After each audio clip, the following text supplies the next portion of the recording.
Oke, Assalamualaikum warahmatullahi wabarakatuh. Perkenalkan Ibu, nama saya Muhammad Azam Ali Al-Ghifari, siswa kelas 7 Sekolah Indonesia Kairo. Saya mohon izin untuk melakukan wawancara dalam rangka kegiatan Sapa Ramadan Sekolah Indonesia Kairo. Narasumber wawancara kita kali ini adalah Ibu Zulmian Muhammad Yusuf. Apa kabar Ibu? Baik, Asam. Asam gimana kabarnya? Sehat selalu Bu, Alhamdulillah. Alhamdulillah. Ada beberapa hal tentang bulan puasa dan lebaran di saat pandemi COVID ini yang ingin saya tanyakan ke Ibu. Ya, Pertanyaan silahkan. pertama, tak terasa Ramadan akan segera berakhir. Bagaimana kesan Ibu dalam menjalankan ibadah Ramadan tahun ini? Iya, ya. Puasa Ramadan kalau nggak salah tinggal sehari apa 2 hari ya. Udah terakhir ini bulan Ramadan ini. Eh, Pertanyaannya bagus ini, kesannya gimana? Eh, Seperti yang Asam ketahui bahwa tahun ini kita menjalankan bulan puasa Ramadan itu di masa wabah corona. Tentu ini sangat berkesan lah bagi kita semua. Dulunya kalau bulan Ramadan, kadang tuh kita ada acara buka bareng bersama teman, keluarga, rame-rame, makan di luar, di rumah makan, di pinggir jalan, di Nil. Sekarang itu nggak bisa lagi kita lakuin karena ya adanya corona ini. Dulunya kita bisa tarwi di masjid bareng-bareng, sekarang itu juga kita nggak bisa lakukan. Meskipun saat ini masjid udah pada buka, tapi di tempat kita ini untuk ibu-ibu dan anak-anak, masjid kita belum bisa dibuka juga. Saya kira itu amat berkesan bagi saya, terutama tahun ini. Oke, Bu. Oh ya, bagaimana cara Ibu mengisi bulan Ramadan kali ini? Apa saja kegiatan Ibu selama bulan Ramadan? Wah, kalau mengisi kegiatan bulan Ramadan biasanya sebagai ibu rumah tangga biasanya ya mengisinya sama aja lah seperti bulan-bulan biasa. Ya, kegiatan ibu rumah tangga yang biasa seperti masak untuk sahur dan buka puasa, nyuci, nyetrika. Cuma ya karena pada saat bulan Ramadan itu ya minimal ada tambahan untuk akhirat kita. Jadi sebagai kalau masalah untuk pribadi biasanya saya hataman pribadi. Terus seperti tahun-tahun sebelumnya bulan Ramadan itu biasanya kalau di ibu-ibu majelis taklim di sini di rutin kita ngadain hataman Al-Quran. Biasanya tiap hari mulai dari Ahad sampai hari Kamis itu kita ngaji di Masjid Sik. Sekarang karena corona kita ngadainnya lewat virtual. Jadi tiap hari kita tetap ngadain hataman bareng berjamaah, tapi diadakannya secara online lewat Zoom. Biasanya cuma itu aja sih sekarang. Terus sambil mengisi Ramadan ini biasanya kita juga mendampingin anak-anak belajar online. Sekarang kan belajar online, belajar jarak jauh dari rumah. Nah, itu kita dampingin anak-anak juga. Terus praktek-praktek resep baru lah dari internet, masak bareng sama anak-anak. Sekira itu aja kegiatannya selama ini. Oke, Bu. Pertanyaan selanjutnya. Pemerintah menyarankan untuk tidak mudik saat Lebaran. Bagaimana tanggapan Ibu tentang hal tersebut? Setuju atau tidak? Bolehkah disebutkan alasannya? Pemerintah menyarankan untuk tidak mudik ya. Ya kita udah baca di berita itu semua katanya nggak boleh mudik mulai dari tanggal 6 kemarin ya. Kalau saya sih, saya setuju aja sebenarnya kalau itu. Karena kita pasti mengetahui pemerintah itu kalau mengambil suatu keputusan itu pasti mereka udah memikirkan dampak positif dan negatifnya. Coba kita pikirkan, kalau semua yang pulang, semua yang merantau pulang atau mudik di tiap daerah, pasti akan ada peningkatan atau pergerakan penduduk yang tambah banyak. Nah, dengan adanya pergerakan ini, maka peningkatan kasus atau jumlah kasus aktif corona saya kira itu akan meningkat juga. Terus seperti kita ketahui, penularan virus itu tidak mengenal batas. batasnya nggak ada. Artinya infeksi virus itu bisa terjadi dimanapun, kapanpun, pada siapapun juga, anak kecil, orang tua, semua bisa kena. Di seluruh wilayah di negara kita juga bisa kena. Dan bukan cuma di Indonesia, di luar negeri pun semua pasti kena dampaknya. Alasan lainnya mungkin dengan tidak mudik, kita bisa mengurangi risiko yang amat besar untuk keluarga kita maupun diri kita sendiri supaya kita tidak tertular COVID-19 itu. Saya kira alasannya bagi saya itu. Oke, Bu. Bolehkah saya tahu apa saja yang biasa Ibu dan keluarga lakukan saat berlebaran virtual? Wah, lebaran virtual, oh iya ya. Tahun lalu kan kami berlebaran virtual karena tahun lalu wabah corona ini mulai merebak. Jadi Ramadan tahun lalu itu kita berlebarannya secara virtual. Nah, dibandingkan sebelum-sebelumnya lebaran kita kan selalu bareng-bareng.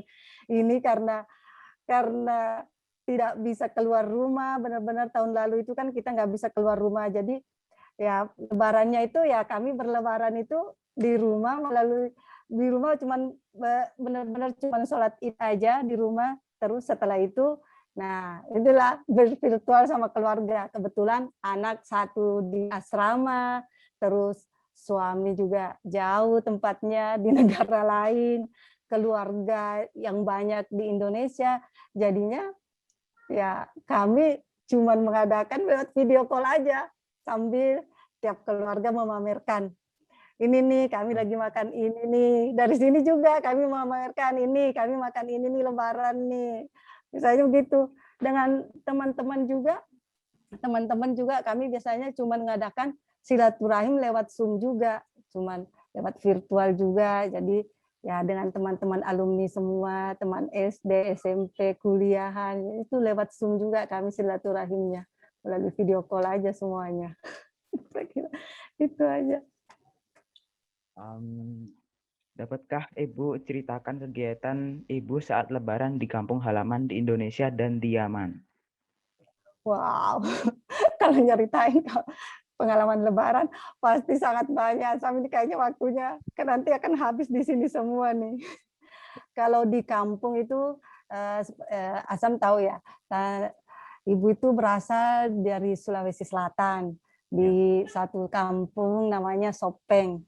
Nah, di kampung kami itu sudah suatu tradisi, itu tiap malam Lebaran itu pasti akan ada diadain takbiran. Jadi Ya. mobil, motor, konvoi semua itu diadain oleh anak remaja masjid dari tiap masjid di kota Sopeng itu. Dan mereka itu akan keliling kota dan sampai jadi rame banget tiap malam Lebaran itu di kampung itu nggak akan terlupakan. Dan kita ibu-ibu, anak-anak itu keluar ke pinggir jalan tuh bersorak-sorak teriakin ya konvoi-konvoi yang lewat ini. Jadi pengalamannya itu enak banget. Terus di kampung kami itu kayaknya di tiap Lebaran itu nggak sah. Jadi ada nama makanan khas di Sulawesi itu ada namanya burasa. Asam nggak kenal kali ya. Burasa itu jadi semacam apa ya? Semacam nasi uduk lah. Tapi nasi uduknya ini dibungkus daun tuh diikat, direbus itu hampir 4 sampai 7 jam. Itu namanya burasa dan itu enak sekali. Tiap rumah di tiap keluarga di kampung di Sulawesi Selatan, hampir semua di Sulawesi Selatan itu yang keluarga yang Bugis itu pasti ada namanya burasa ini. Nah, burasa ini biasanya kita makan sama yang namanya nasu manuleku. Pasti Hasan juga nggak tahu ya. Nasu manuleku itu kalau di bahasa Indonesia. Kalau di bahasa Indonesia kan namanya sih ayam yang dimasak dengan lengkuas. Tapi sebenarnya bukan dengan lengkuas saja, jadi itu pakai santan gitu masaknya. Itu dimasak juga sampai santannya habis. Itu namanya nasuan leku, itu enak sekali. Itu dimakan biasanya sama burasanya itu, ditambah sup, ditambah rendang. Waduh, enak banget kalau di Indonesia lebarannya sangat banyak yang bisa diceritain, tapi takutnya waktunya nggak cukup. Nah, kalau lebaran di Yaman itu lebarannya itu rame banget kita juga kalau lebaran di Yaman. Di Yaman itu kami biasanya tuh lebarannya di Wisma Duta. Wisma Oh, Duta baik. itu ya di Wisma Duta warga negara Indonesia perlu asam tahu tuh di Yaman itu warga negara Indonesia, ada warga negara Indonesia asli yang kayak kami yang pendatang yang tinggal di Yaman, terus banyak juga warga negara Indonesia keturunan. Banyak warga negara Indonesia keturunan. Jadi yang memang lahir di Indonesia tapi besarnya di Yaman. Ada yang emang lahirnya di Yaman tapi besar di Yaman juga, itu warga negara Indonesia semua. Dan itu banyak sekali. Terus mahasiswa Indonesia di Yaman. Terus di Yaman itu banyak dulu itu pramugari Indonesia. Jadi pramugari yang dari Indonesia bekerja bertugas di Yemenia Airways. Jadi tiap lebaran itu di Yaman itu pasti ramai sekali. Jadi kalau Ibu ke Wisma Duta itu kami berangkat pagi-pagi tuh. Biasanya kami dapat tugas dari DWP. Karena ibu-ibu DWP di sana cuma sedikit, jadi semua ibu-ibu lokal staff juga jadi pengurus DWP. Jadinya kita dapat tugas masak ini, semua masak nasi lah, ada yang dapat buat bikin kue, puding, dan itu yang kita santap di Lebaran. Datang pertama itu biasanya kita habis sholat Id itu di Yaman itu kita langsung makan es buah, setelah itu kue-kue kering sama lontong sayur. Nah, di sana itu setelah itu nggak langsung pulang tuh. Itu biasanya kita sampai makan siang. Jadi lama kita dari pagi sampai habis sholat duhur tuh baru kita pulang dari Wisma. Itu enaknya kalau di Yaman dulu tuh. Terus yang Lebaran yang paling Ibu nggak bisa lupakan itu di Yaman itu, kalau nggak salah tahun berapa? Tahun 2012. Jadi tahun itu kebetulan HUT RI jatuh pada bulan Ramadan. Jadi upacara cuma dilaksanakan pada saat bulan Ramadannya. Terus nggak ada acara pada saat itu. Nah, setelah itu dirangkaikanlah HUT RI ini dengan acara halal bihalal setelah Lebaran. Nah, di sana itu biasanya banyak door prize kalau acara-acara halal bihalal begitu.